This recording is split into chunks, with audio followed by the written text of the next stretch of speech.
Okay, folks, we will pick up where we left off on the white book Makaveli, but we will do that when I come back.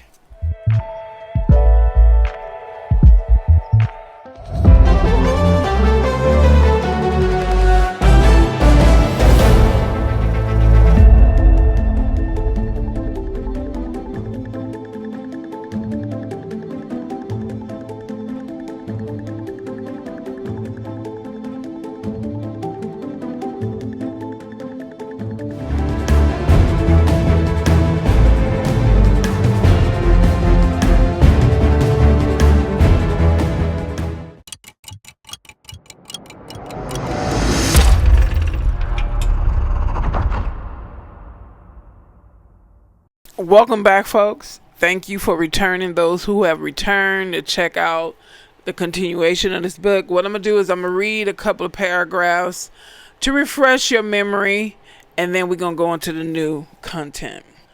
All right, let's go on. Diane began working on her new man, explaining the game to him. They opened a shop on Fulton and rented a one-room spot. When he had to leave town, Anthony left her with money and enough trees to last her till he came strolling back. Like most times, trees wasn't enough to take the edge away. She needed something stronger. That's when she turned to the white powder. She convinced herself that she would just do a little to get through. Diane said that every time she took some up the nose until all she thought about was powder. Now she had two secrets that was getting too hard to hide.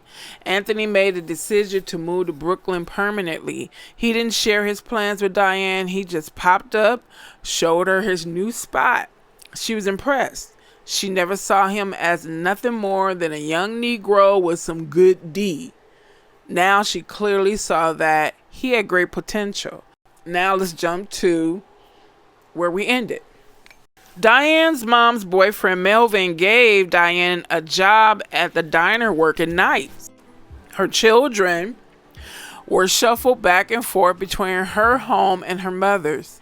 After one too many drinks one night, Diane smoothly told Anthony that she was expecting. He didn't miss a beat. He continued prepping baggies and asked what were her plans. Diane tossed it back in his court, asking him what he wanted to do. Anthony wasn't playing that game. He said if she wanted it to be his decision, she should have told him a while ago. Then he asked her about the pink elephant in the room. What about your sniffing? Diane dropped her head, instantly feeling shamed. Anthony continued, you thought I didn't know? She promised that she would stop. I won't do it anymore, Tony, she exclaimed, even convincing herself. As months went by, things seemed to look up for the young couple. Diane's stomach swelled with life. She thought Anthony had nicely settled in with the idea of being a father. One night, she took off work. They stayed home, spending quality time with one another, tossing around names for their child. Life was nice for a change. The 7th month, Anthony shelled out some money for Diane to buy clothes and a bassinet for their child. She and her mother went shopping. Then she went to work later that night. The next morning, when she got home from work, Diane immediately knew something wasn't right. The air felt different, heavy. Anthony was gone. Most importantly, their little stash that was tucked away in the canister hidden in plain sight in the kitchen was gone too.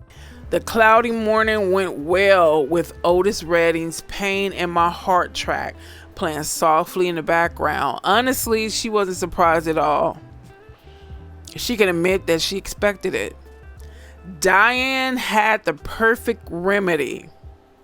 She reached in the medicine cabinet where she kept her emergency stash, rolled up a dollar bill, sat on a toilet bowl, sniffed while crying, wondering if the smart women were cursed. Mallory was 4 pounds when Diane gave birth to her, and the pain was unimaginable.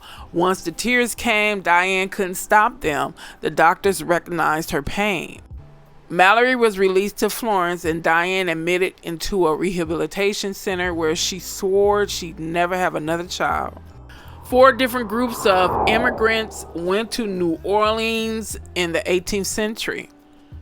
They brought with them something called odd religions. Some call New Orleans a wicked city and its fate will be like Babylon. Mardi Gras is a celebration of rituals that were dragged here from the old world. But Diane and her friend weren't in the city giving honor to the new or old religious beliefs. Pamela and Diane had other things on their minds of the carnal persuasion. Girl, did you see that? It was practically down his leg and thick as a baby arm, Diane said humorously as she sipped her alcoholic beverage. But you sure it was a he? I couldn't tell. You thought I was playing when I told you what goes on down here, Pamela said with a hint of delight and bewilderment. This is my 6th time here. I let it all hang out and I enjoy it, she said as she picked up beads, adding to her collection. The 2 ladies met at their job at the cheese factory. They've been employed at the factory for less than a year, and so far they've gotten along very well. Pamela continues, all work and no play will drive you nuts. You have to get out more, girl.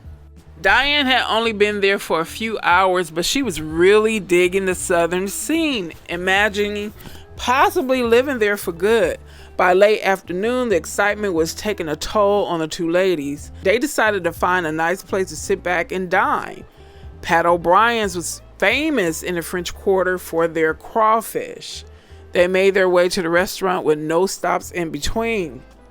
While they waited for the main ingredient, Pamela delighted Diane with tales of her past trips to the wicked city. She talked about her several friends, breaking them down into various categories based on their backgrounds. She had a group that she called her swamp friends. Then there were the regular tourists who made their yearly visits. Lastly, there was a group she called the society types, who were the New Orleans elite, who were fitted with more than enough old money to keep her entertained and definitely coming back. But there was something about the society type that she couldn't quite put her finger on. Don't get her wrong, she never encountered rudeness other than nastiness for them. They made sure to be on their best behavior in public. But Pamela sensed that underneath the aristocratic etiquette lies something dangerous. Whatever hesitation she might have felt about them would be shoved to the back burner as they were headed to one of their parties tonight. The mansion was owned by Fred McCombs, the Vallo, aka the Kings. It was notorious for being a meeting place for groups ranging from Hiphop to the Hellfire Club. Jackie Lilly, or JL as he was known by most, was the 31-year-old assistant to Pierre D. Lewis, who headed the NO chapter of the Kings. As far back as JL could remember, all he ever wanted to be was a king cruising around the city in luxury. Whatever the Kings wanted, they could have. JL knew this as he was the main one lining up deals that always came through. To the untrained eye, they seemed like the shot callers, modern-day Vikings, with the bloodlines of Norse and Frankish royalty. There was nowhere on earth where they didn't do business or own assets. The world was their oyster. Having unlimited wealth allowed them to buy anything they wanted with a price. JL didn't have the King's bloodline flowing through his veins, but he was an affiliate. To most, being affiliated with the Kings was close to being a part of their bloodline. But JL had to play cool with those he grew up with, acting like it was only a gig. He hated the ground that the elite walked on. Secretly, JL worshipped them and the titles they held. Some would sheepishly understand why JL worshipped them. There weren't many black men who could do the things he could do and go to the places he has been simply because he's connected to the Kings. It was the 1960s. JL drove around in a Rolls Royce, screwed white women, black women, and women he wanted. He wore top-notch linens and never went to an event without the finest woman on his arm. For a strong while, life was good for JL, but soon he quickly learned that everything comes with a high price and that all success had to be earned. When she walked into the room, time seemed to stand still. Da Vinci couldn't sculpt a better body than hers. The way she walked in, I could tell she is no angel. Who is this enchanting creature? Her name is Luna, my lord, Pierre said. I purchased her at a hostel in Palermo 4 years ago. She was only 14 and already she's learned to love in 4 different languages.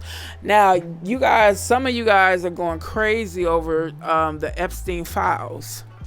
As if what that man was doing is brand new. Okay, let's go on. Lord Ophiuchus slowly rubbed his hands together as if he was preparing to dig into a 7-star meal. Her mother must have been gifted with sight to name her so fittingly. She stirs a fire deep within, Pierre agreed. I must inform you, she has a ferocious appetite, especially when she is chasing the dragon for which she has a healthy appetite for. Luna's lust for it could cause more trouble than it's worth. So I sold her to a Moor who shares her common taste. Interesting, but it doesn't matter. Ophiuchus muttered as he stared at her like she was his last meal. I must have her. As you wish, Lord. I have a room already prepared. Pierre de Louise moved about the crowd in the chateau, greeting guests as he made his way to making arrangements, ensuring that things were in order. Lord O was not a man to be kept waiting. He was a royal Dutch ancestry and moves in the same circles. Word got to JL about their preparations. He was not pleased as he knew what Luna would be doing. All the women were too high to care. JL quietly whispered his feelings to Luna as she and the rest of the women climbed the stairs into another world that the guests couldn't fathom. Midnight was approaching the Garden of Good and Evil. Diane and Pamela had been enjoying themselves with the other guests, but Diane found herself drawn to a tent outside that advertised a palm reading. Diane always had an interest in divination, but the people around her believed that palm reading and tarot cards were taboo. Girl, are you getting your fortune told? Diane asked Pamela as she tugged on her arm. What's wrong? Are you scared? I'll go. I want to find out if I'm going to meet a good man. The lines were long. Diane watched the people closely as they walked out the tent, noticing that they all wore smiles on their faces. It was her time. The gypsy who was the palm reader's assistant took Diane by the arm. You come with me, Gypsy said. Diane would soon get answers to many of her questions. In the Lord's chambers, they gathered for a feast of flesh. The room was filled with individuals disguised behind elaborate masks, wearing cloaks. JL was ordered to stay and watch the activities in each room. He made sure to avoid the room his superior and Luna were in until he was absolutely made to enter the room. Luna lies still on the floor inside a huge red circle in the middle of the floor, looking dazed, confused, and high. Lord Ophiuchus stood over Luna as he recited words in Latin as blood oozed from small bite wounds on the side of her neck. 2 naked women softly played the violin in the background. Nothing surprised JL as he was used to strange activities in the chateau. A guard handed him a mask along with instructions. JL reluctantly removed his clothes. Only thing he wore was the red-looking pig mask given to him by the guard. As the guards lift Luna from the floor, JL assumed position on his knees and hands, taking Luna's place within the red circle. Luna was placed on his back. She was sticky. The smell of sex emanating from her body penetrated his nostrils. JL found himself disgusted and aroused until he saw Lord Ophiuchus butt above his head. Luna opened her mouth, letting Lord Member feel it. The rest of the crowd moved in closer. JL raised his head and got his mouth ready, earning his keep. This night he wished he were somewhere else.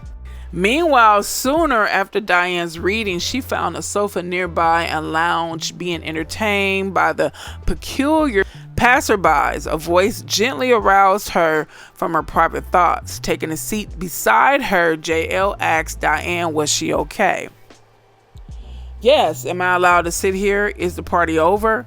JL assured her that she was fine. His eyes, they were stunning, one green, one brown. Diane suddenly remembered what the reader said. They fell into a delightful conversation until they realized the time had escaped them. JL wished it was Luna or one of the others who was underneath him, but it didn't matter. He felt the need to redeem himself. Now we jump to New York City, 1974. 15 years later, Shirley Smart and her little brother walked hand in hand through FAO Swart's toy store. Her brother was allowed to buy one toy. He picked out Mr. Microphone. Now we're going to jump to 1975, the Whirlwind, New York City Marcy Project. Shirley and Diane's mother-daughter relationship was terrible. Diane shows that not only black mothers have horrific relationships with their daughters. Remember, Diane's mother is Florence, I think, and Florence is the white woman who was from upstate New York who unalived her white father when he found out that Diane was messing around with a black worker. Shirley took her brother, Seth, to the toy store and let him buy any toy he wanted within reason. He chose a microphone. Shirley thought Seth should demonstrate his skills to their mother, but he froze up. Shirley beckoned her mother's attention, but Seth stood still as a statue. He thought his sister was making fun of him. Diane yelled, demanding to know what was going on. Shirley passionately protested that nothing was wrong. She was about to tell her that she was only asking Seth to perform for her. Before she could make her confession, Diane gave Shirley a cold look. She wasn't trying to hear her. Maybe Shirley's voice was a little too loud for the mother's liking. "Who do you think you're talking to?" Diane said with a scowl. "I'm your mama." Shirley nervously tapped her foot. Diane mistakenly saw her daughter's action as a challenge. Everyone braced themselves for what was to come. A hot slap across the face. The sister Mallory screamed. Diane had stopped in mid-air. She embraced Mallory, trying to soothe her, cigarette dangling from her lips, all the while giving Shirley a death glare. "You little itch. You better get your sister together when I get out of this bathroom, or you won't be going to any parade." Shirley was seething. She felt hatred towards her mother. Seth was standing in his sister's room, Shirley and Mallory. Diane walked past, telling him to clean up the living room. He tried to approach Shirley, who was in the kitchen. Shirley rejected him. Don't come up to me now," Shirley said. He was hurt, as he felt Shirley was more of a mother to him than a sister. Seth didn't understand what he had done. Shirley began to see the painting on the wall, and their older brother, Everett, began planning his escape. Everett remembered the day when his home felt like there was some sort of structure before all the men and other children, his siblings. Now he felt stuck and hopeless. After high school, he was employed in a grocery store as a bagger. He had goals to becoming a store manager, that is, until he met a girl who went to his school. She was tall, slim, dark-skinned, beautiful. When she found out that Everett and his family moved to Marcy, she knew she needed to school him about the ways of the world. She showed him how to make money the street way by buying trees from her dude at wholesale and selling it to Everett and making money for herself. She told her dude that Everett was a L7 from Flushing. Let's jump to Louisiana, New Orleans, 1969. Jack, aka JL, lost all the respect he had since his secret was exposed. Luna claimed she didn't remember a thing about what took place the night in question when JL had to pay his dues in the most deplorable way.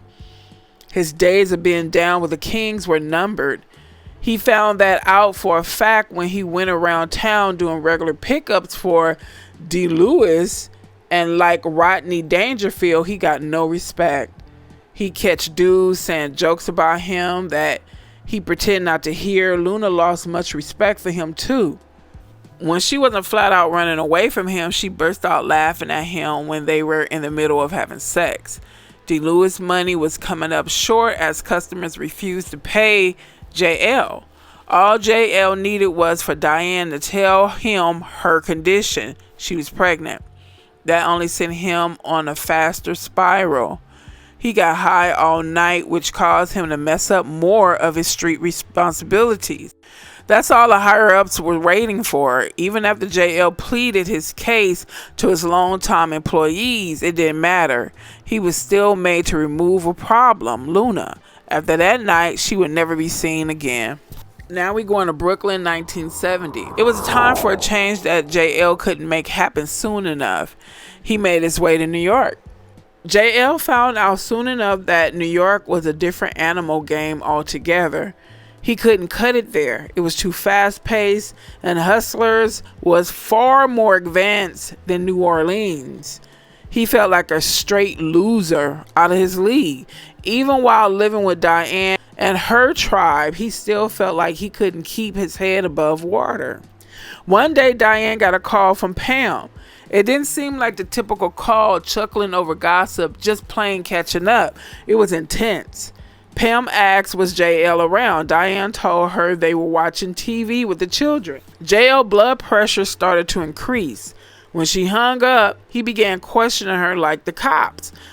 Diane didn't catch the immediate change in JL. She half joked, asking JL if he and Pam were having sex. Diane said Pam told her she had something to tell her when she stepped down in New York. JL continued his series of questions. The night before Pam came back to New York, JL dipped out for a whole week. After Pam told Diane what had been circulating in New Orleans about JL, Diane quit her job at the factory. She and Pam never spoke again. When JL finally returned home, that's when the beatings started. Diane confronted him about Luna, telling him that there are crazy rumors circulating in New Orleans about him and Luna's disappearance. JL deflected. He called her a bitch, told her to mind her business, and asked why was she believing her whore friend over him. Diane saw red. He just called the mother of his child a bitch in front of her other children and her mother. She checked him while hiding a knife behind her back. Things resurfaced in her mind about JL in the past. It all made sense. She tried to cut JL. He was too fast. He slapped the knife from her hand and knocked her to the floor, bleeding from her mouth. She screamed that she couldn't believe she just had his child. JL retorted that his own son wasn't ish, and her other children weren't going to be ish either. Everett heard his curse words. Everett had had enough of the no good for nothing glorified perverted bum. He grabbed the object nearest him, which was a glass pitcher of Kool-Aid, and slammed it over JL's head and stabbed him in the neck with the handle. A strange feeling washed over Diane as she watched red liquid mix with blood pooling on the kitchen floor. She wasn't finished with his trifling ass. Diane reached for the pot of hot grits, but decided against it. She spit in his face instead. Soon the other children joined in the melee, taking all their frustrations out on JL. Of course, he packed his bags and got on. Diane went back to whatever she considered a normal life or a regular routine. Wounds produced by that night would never heal. The night of the parade, splendor. The morning was filled with excitement for the parade. Street cats were excited about a whole other reason, which included crime. Hector smiled, thinking about all the women carrying purses that he could steal. He needed those ends in a desperate way to pay his supplier, Jose. Jose had his mind on all things Shirley, who planned to meet them, Shirley and Everett, at their home en route to the parade. At the Smart house, AD was excited. One of the brothers sent money home to buy the little one's clothes. AD didn't get many new clothes. AD wasn't what some called handsome. He had strong features like his father, JL. Everett hated JL, but he loved his brother, AD. But sometimes those feelings would get mixed up. Shirley was AD's constant cheerleader. She made sure he knew he was loved. Everett introduced everybody, and Jose and Shirley were able to speak to one another for the first time. Strong feelings stirred between them. They walked to the park smiling and sharing light love touches. AD was gifted by Jose with a lot of toys and food. He couldn't wait to tell everyone when he got home. It was 9 at night. Shirley wanted to go home before her brother, but AD was so hyped. Jose even gave AD some beer, hoping it would slow him down. Nothing worked. Between kisses, Shirley told Jose they needed to head home. AD was busy chasing rabbits. A woman's voice startled the two young loves. "What are your plans?" they were asked by the stranger. Shirley jumped as Jose reached for his weapon. The man tried to calm them down. Shirley kept her eyes on the unusually tall woman dressed in black leather with unbelievably tall heels. Shirley wondered how on earth was she able to walk in them. The woman wore bright red lipstick. She wore French braids, her hair colored strawberry blonde. When the Ferris wheel lights came on, AD stopped what he was doing. He saw a tall man sitting on a bench near the control booth. The man's skin was pale. He wore his black curly hair long, partially covering his face. AD stared at his clothes, black bell bottoms covered with images of the galaxy. He thought he was wearing a costume. AD noticed the guitar laying across his lap. The mysterious man ran his finger across the guitar strings, placed it on a bench, then stood up, walking towards them like he owned the park. He handed Jose a couple of tickets, telling them to take a ride in the love tunnel. He promised to watch the little boy. They had questionable looks on their faces. The man reassured them by saying AD could ride the whirlwind until they got back. The woman felt bad vibes coming from Shirley. "He's in good hands. I have children myself." That was enough to convince them that AD would be fine. Before they dashed off, the man told them to be back by midnight. Now, honestly, this part, when I read that part, I was like, wow. All these strangers had to say was a few words to make you feel comfortable and convince them that they can go leave their brother off, or she could leave her brother with complete strangers. And that was just it. I was like, wow. I would have been like, I don't know you. And if you want to talk to my little brother, I'm going to be right here. Matter of fact, at night, I would have been like, nah, we good. We about to go home. We was on our way home. Okay, let's continue. The woman bent over to fix her heels. AD smiled, noticing she had on no panties. The man asked if he liked that. AD smiled again. He asked a young child if he liked music. AD nodded yes. The man asked AD if he wanted to trade his mic for the man's guitar. AD never held an instrument as this. AD was still hesitant as a toy mic was precious to him, but he obliged. AD asked the man what was his name. He said he went by many names as he walked to the gate to the ride. It depends on whether you are a friend or foe, he continued. AD had no clue what a foe was, but he let the man lead him to the ride. The man stared AD in his eyes. Diane Smarter never thought about blessings for her children, and at that moment, AD was engaged in darkness. He needed all the help he could get. The woman approached the two with a small bottle. The man told AD, all this can be yours. The woman asked AD if he liked beer. She told him to try what was in the bottle she carried. AD knew he shouldn't take things from strangers, but their allure dulled his senses.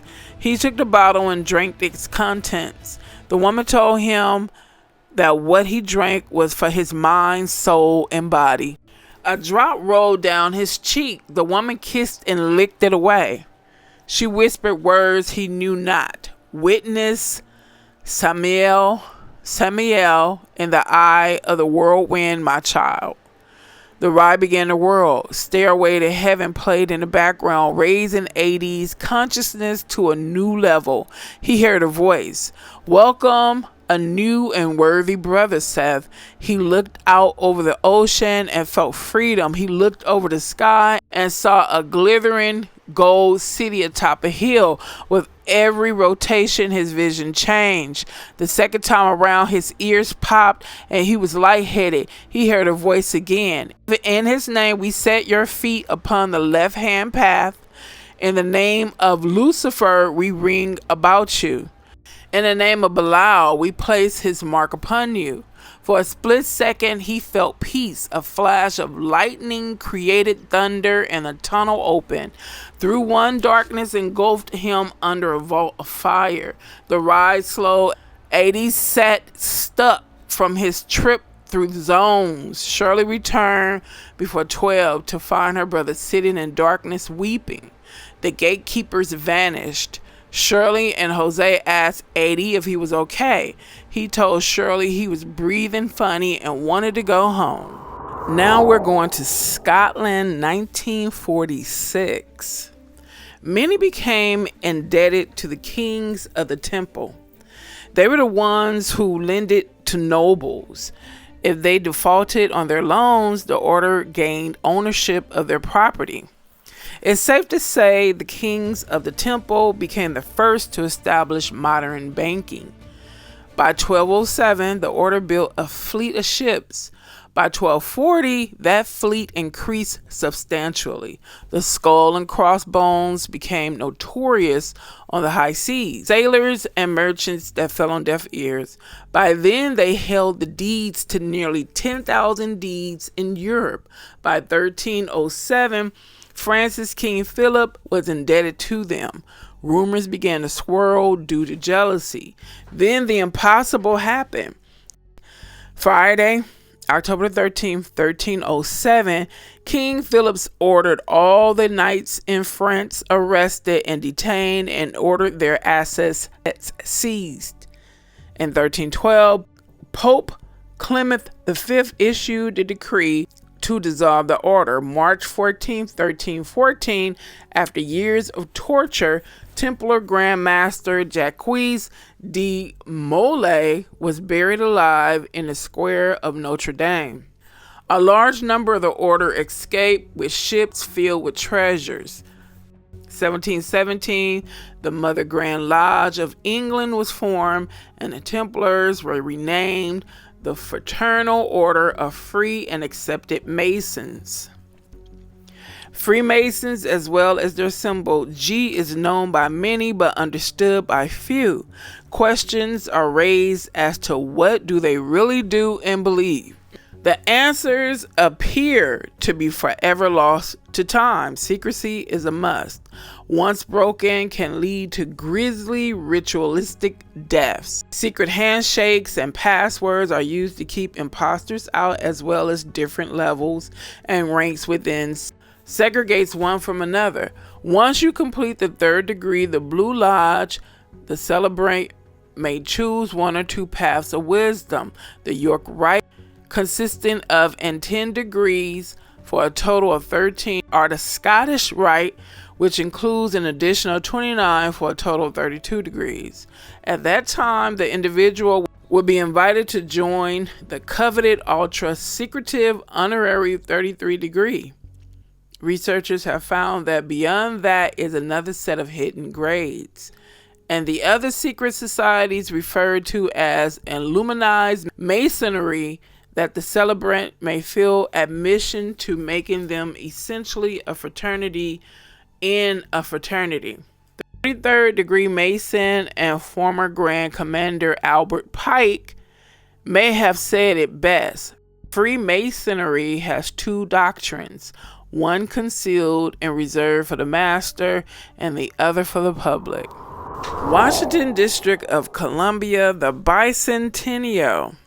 The design of the District of Columbia was designed by Freemasons.